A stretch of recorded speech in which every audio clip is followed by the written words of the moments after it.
Frank's got a bunch of questions. Let's power through these things. You ready to go? I am ready. All right. Oh, sounds like he wants to go first, Doug. Yeah, but he went first yesterday. Okay.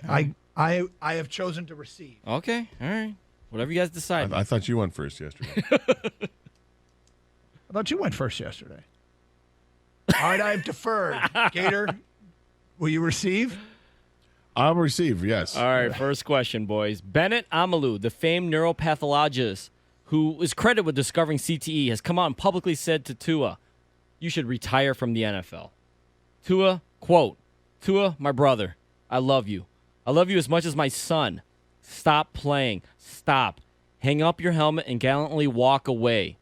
If you're one of Tua's close personal friends or maybe a family member even, what would you advise Tua? Should you tell him to retire? You know, it's amazingly ironic that the man who played Dr. Omalu in the movie was Will Smith, who slapped Chris Rock silly, who should have been checked for concussion after that. Look, if I was close to a Tua, I would say listen to your doctors. Go independent of what the team is as well. Get second and third opinions on this. This is your livelihood. It's your career. I'm not telling him not to play, but I'm telling you probably want to sit out for a while. I heard other people that are, medical professionals say things like, yeah, he should be out for like 6 weeks. This is not let's check him out after next week.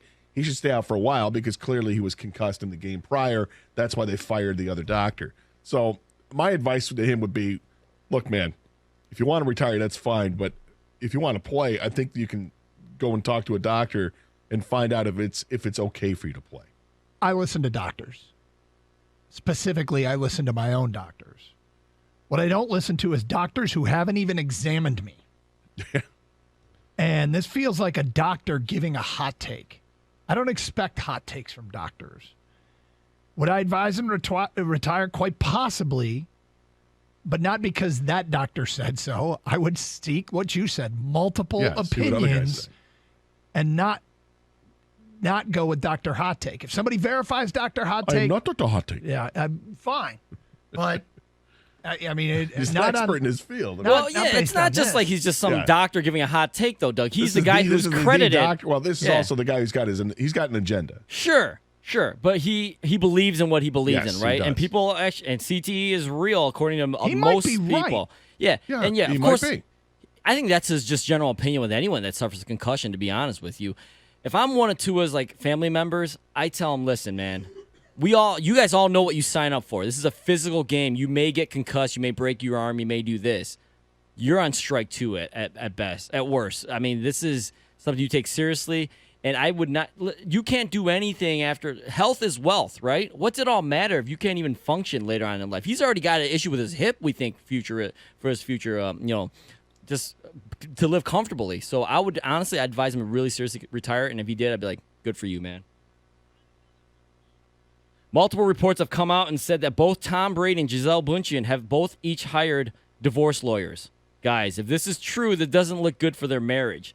If Brady is getting a divorce, is this a good thing or bad thing for him on the field? I think Tom Brady's strongest asset as a quarterback is his ability to quickly process information and act upon that information. He sees a defense, he sees a blitz, he reads things quicker than most.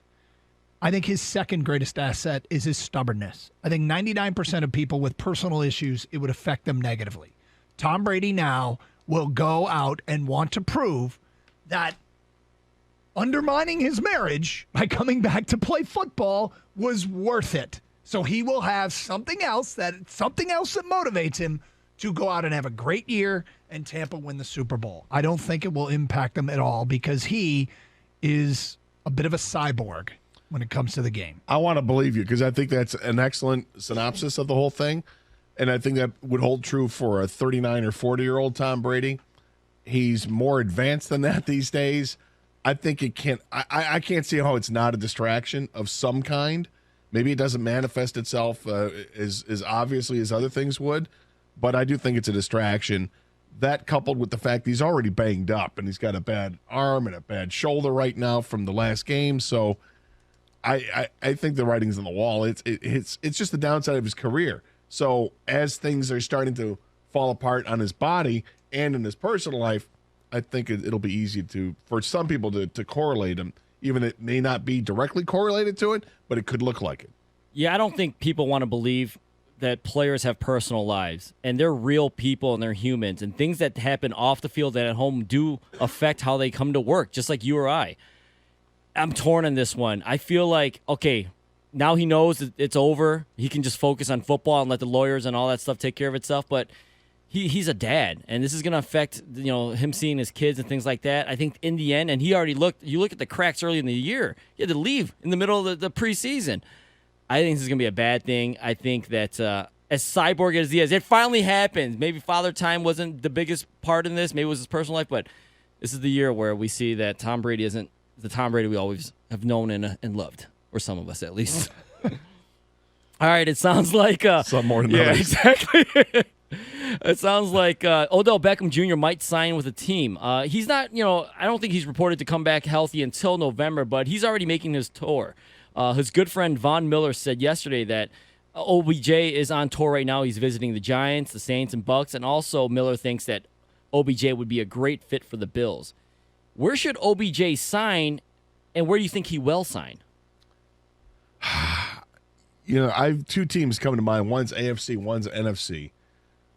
And I think they're both kind of obvious. I think that the team that needs a receiver, would love a veteran receiver, are the Packers. They could absolutely use OBJ, give Aaron Rodgers another weapon to utilize, and one that has a lot of experience. And yet, I don't think that'll happen. I think it goes where his friends are. I think it's Buffalo. Buffalo needs another receiver. They've got Diggs, and what else they have? Gabe Davis, but he hasn't done much this year. Yeah, and McKenzie or something like that. I mean, there's not much there in Buffalo outside of Diggs, so it makes sense to me. Go to a team.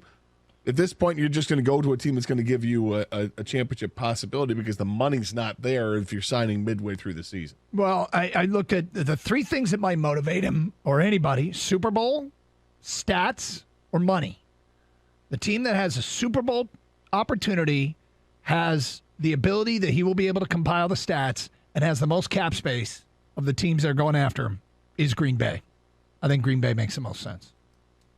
You know what? I think at this point in Odell Beckham Jr.'s career, he's a front runner. He showed it last year with the Rams. I think the front runner this year is the Bills. They just lost Jamison Crowder for the season. Gabe Davis hasn't shown up, like I said, that much so far. He's got a great friend in Von Miller he talks to on a weekly basis. I think the Bills are the team that gets OBJ's services eventually. All right, during the Monday Night Football game between the Rams and Niners, a protester ran onto the field. As he was eluding security, though, he got hit with the hit stick by Bobby Wagner, linebacker for the Rams. Now the protester is filing a police report claiming that blatant assault happened. All right, guys, is it fair game for players to hit you if you enter the field of play, or should they just back off and let security handle things like this? Well, let me start with emotional adult Doug that looks at this situation and thinks, F this guy. The problem is that legally he may have a case in that I'm no lawyer, but we do have a bit of an issue with excessive force, okay? It's come under scrutiny the last few years. So if this ends up in court, he may have a case. But I hope this clown gets nothing. Nothing. Well, I was going to make a similar point, but in the other direction with that. We know that this country has a problem with excessive force when it comes to law enforcement. If law enforcement behaved like Bobby Wagner, nobody would complain. That's not excessive force. People will tell you what excessive force is, and what we saw in that game was not it. If that jackass is going to go out onto the field, you get what's coming to you. And if all it is a hit like that, that's it. It's not like Bobby Wagner took you down, got on top, and did some ground and pound. He just took you down, and then security came and cuffed and stuffed you. So be thankful that's all that happened to you, and that you were escorted out of the building. What you should have been is put in the clink for a while, but that's not going to happen. Yeah, I really want to say all is fair, but you're right, Gator. You can't ground and pound someone. You can't grab an object or whatever. Hey, he helped the security do what they had to do. You back off. You let security handle itself. Because, guy, you gotta almost send a message to fans. You cannot do this. Protest, not protest, whatever. You cannot enter the field of play. I don't care what sport it is. Plus, he's got something smoking on him, and who knows what that is. And that's where actually a player might want to just stay away because you don't know what what the protester or fan has. The Broncos play the Colts tonight. Both teams invested in a new quarterback this year, hoping to take that next leap. which team has been more disappointing with their new QB, Wilson or Matt Ryan? I think it's the Colts. I think they expected something so much better. They thought they had it. We're moving on from Carson Wentz, going to Matt Ryan. Got a better quarterback, another veteran, but hey, it's better, and it hasn't worked out. I feel like in Denver, there's still hope that things are going to turn around because it's Russell Wilson who is MVP type guy. You can still see Russ has talent, and at the end of the last game, they actually let him be Russ. You let Russ be Russ, you'll be fine. But Matt Ryan just doesn't have it. Neither have been great. Russ has kind of been exposed as being kind of weird. And Ryan, 5 touchdowns, 5 picks. Thing is, Indianapolis probably has a better chance to win their division than Denver. So I guess I'll say that the Russell experiment in Denver is more disappointing. But he's having a better year, but I just don't see them getting in play in that division. Yeah, I got Wilson, but I honestly don't think it's because of Wilson. I think it's because of his coach, Nathaniel Hackett, has been disappointing to say the least. He's got to let Russ cook, right? Just and Russ ain't cooking, man. Yeah, he's not cooking. All right, if you didn't know this, Brian Griese is actually the San Francisco 49ers QB coach. He's had a great career, though, post-playing in the broadcast booth, even being on Monday Night Football. But he decided to go back and coach. Which would you guys rather do? Call big-time football games as an analyst or be a coach with a chance to win a Super Bowl ring? I mean, we can debate how qualified we are for even one of those jobs, but we're clearly more qualified for one than the other. Right. I have a pretty stable life right now, at home, with the wife, the kids, the job, et cetera, et cetera. Bring on some chaos, man. Let me be a coach. I want those crazy hours. I want the fun. I want the getting fired every 2 years and getting a new job. I want a little sizzle. So yeah, I'll take the job as a Breaking coach. Bad over here. I don't buy that for a minute. Yeah, Doug's life is real stable right now. Are you kidding me? I want some chaos. Yeah, every night. I don't know. We got this practice. We got this game. We got this game. We got this practice. I got to go over to Michigan and interview players and the coach. I got to do this. Shut up. Same thing every week. Yeah, I'll take the analyst job because you're accountable, but your feet aren't held to the fire like they are as if you're an assistant coach, and I'm definitely not qualified for that. At this stage of my life, I'd want to do the coaching thing just to get away from the family. But no, I'm super competitive still, and have a chance to win something would be really cool. Just to get away from the family. You'll have no time in my life, Doug. It's over. I know. How could you understand, Doug? And that I do. Believe me, I do. And that concludes the Omaha Wide 9-4 down around the league blitz thingy.